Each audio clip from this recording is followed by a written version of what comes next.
Day one into our Canada 150 inspired trip was jam-packed as we headed northeast from BMW Motorrad's headquarters in Richmond Hill, Ontario, into the heart of Toronto's cottage country, hitting up butter tart towns like Bobcaygeon, Bancroft, and Killaloe along the way. Before reaching the Ottawa Valley, we sampled some of Ontario's infamous 5 Series twisties, before calling it a day in Pembroke.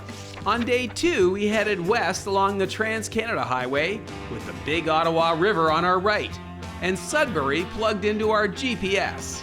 But before we hit the Big Nickel, we stopped in Deep River, Mattawa, and finally North Bay. Then, as the sun started to set, our final destination on this day suddenly came into view. Pretty hard to miss, even as we squinted under our visors. After all, Sudbury is home to the second tallest freestanding structure of any type in Canada. So Norm, here we are, end of day 2 in our 17th Ultimate Ride, our tribute to Canada's 150th anniversary. And I don't know, I couldn't think of something more iconic than a massive smokestack and a big nickel. We must be in Sudbury. Absolutely, and it's a great way to end the day too, nice and warm again. Yeah, but it's been a fantastic 2 days so far. Yesterday we started off in Toronto, we headed north, Bobcaygeon. I was humming Neil Young and the Tragically Hip. Then we got up to Killaloe, it was Bruce Cockburn.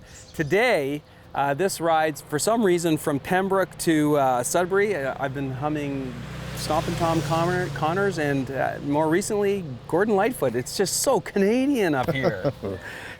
Well, above all the music icons that you just mentioned and everything else we've seen in the last couple of days, we did have a great ride to get here. Yesterday through the Kawartha Highlands and the 500 series roads that we found.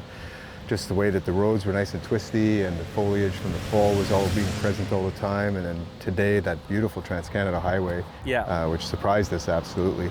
And it offered up so much history coming along that Trans-Canada. Yeah, well, I was going to say, yesterday was all about the twisty 5 Series highways for me. Today it's been all about the history and stopping off and seeing the site of the CANDU reactor and even the Samuel de Champlain Park, you know, remembering that this Ottawa River had been the main highway of Canada for a long time. And then I just want to mention, though, that the last hour from North Bay to Sudbury, all of a sudden it was like, ugh. Big letdown. What happened to the road? Yeah. I was thinking when we were on that straight stretch, about 50 clicks out of North Bay, back to Nevada. Yeah. The only thing missing there was just the beautiful mountains that you had coming towards you. Here it's just the continuous trees on either side, but not very exciting. Yeah, so the last hour was a bit of a drone, but it was well worth it to come and see this. What is the game plan for tomorrow? Because ultimately this tour is about Manitoulin Island.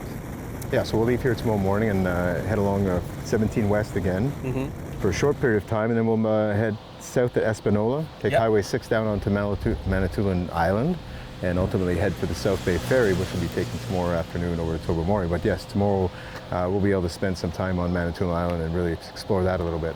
Right. Well, I am still looking forward to more of this ultimate ride. So far it's been awesome, but I can't wait to get up and hit some more. Tomorrow it's the island. Good stuff.